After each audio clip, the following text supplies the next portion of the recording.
बच्चों, आप लोग कैसे हैं? आशा करता हूँ आप लोग अच्छे होंगे, मस्त और स्वस्थ भी होंगे। क्वेश्चन आपका है कि एक मीनार के पद बिंदु से एक पहाड़ का उन्नयन कोण 60 डिग्री है और पहाड़ के पद बिंदु से मीनार के शिखर का उन्नयन कोण 30 डिग्री और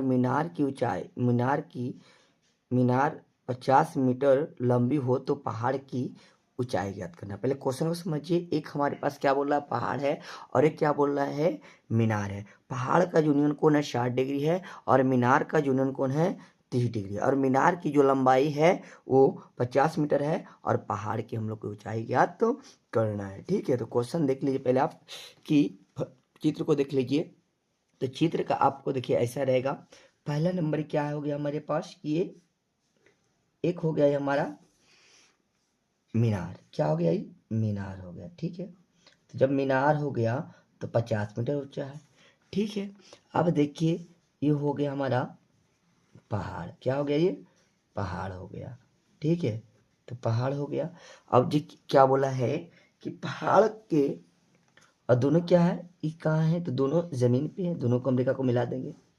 ठीक है, अब बोला मीनार के पद से मीनार के बिंदु से जो पहाड़ के पद का जो उन्नयन कोण होगा वो 30 डिग्री हो जाएगा मीनार से, और पहाड़ के से मीनार के पद पर जो उन्नयन कोण होगा कितना होगा, तो 60 डिग्री हो जाएगा। ठीक है, तो बोला पहाड़ की ऊंचाई ज्ञात करें। हम पहाड़ की ऊंचाई को हम लोग एच मान लेते हैं। नाम देते हैं ए, बी, सी और ये डी हो गया। ठीक है, तो क्या करते हैं, मानते हैं पहले।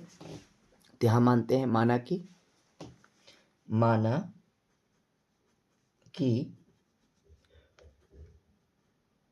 पहाड़ की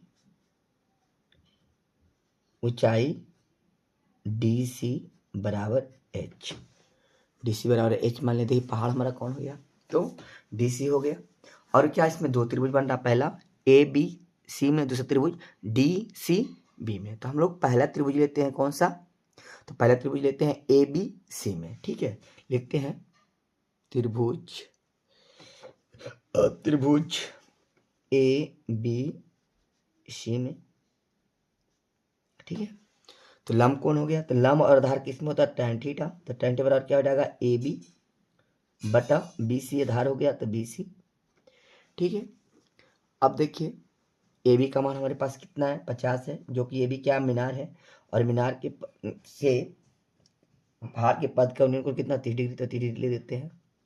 और ये 50 है पहाड़ की लंबाई और बटा 20 है। ठीक है, अब देखिएगा कि 1/√3 होता है tan 30 डिग्री का मान, तो 50 बटा 20। तो 1 को 20 में गुना करेंगे तो 20 हो जाएगा, और √3 को 50 में गुना करेंगे तो 50√3 हो जाएगा। ठीक है, ठीक है, अब क्या करते हैं, अब त्रिभुज कौन हमारे पास दूसरा बच गया, तो डी सी ई में बच गया। पहाड़ का जो बना रहा था उन्नयन कोण, तो उन्नयन कोण इसका कितना है, तो 60 डिग्री। देखिए दूसरा त्रिभुज डी सी ई में, तो इसका उन्नयन कोण कितना डिग्री है, 60 डिग्री। और पहाड़ की हम लोग को ऊंचाई निकालना है।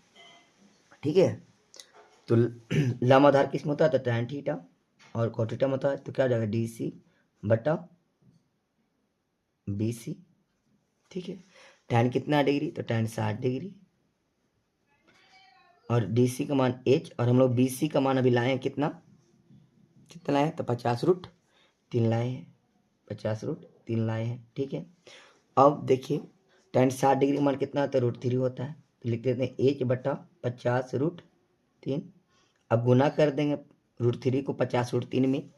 ठीक है, तो लिखते हैं h बराबर 50√3 गुना √3। ठीक है, फिर बराबर देते हैं 50 को 50 लिख देते हैं, √3 को √3 से गुना करेंगे तो √3 जो है समान अंक, √3 में समान अंक में गुना करेंगे तो 3 ही लिख देंगे। तो 3 × 5 कितना होता है, 15। ठीक है, 15 लिख दिए, और यहाँ 0 तो 0 बैठा दिए। आंसर आ गया आपका 50√3 मीटर। पहाड़ की ऊंचाई क्या आ गया, 50√3 मीटर। तो लिख देते हैं अतः अतः पहाड़ की ऊंचाई DC बराबर h का मान कितना लाए हम लोग, तो 150 मीटर। आपका ये आंसर आ गया है। यदि वीडियो अच्छा लगा है तो लाइक एवं सब्सक्राइब जरूर करिएगा। धन्यवाद।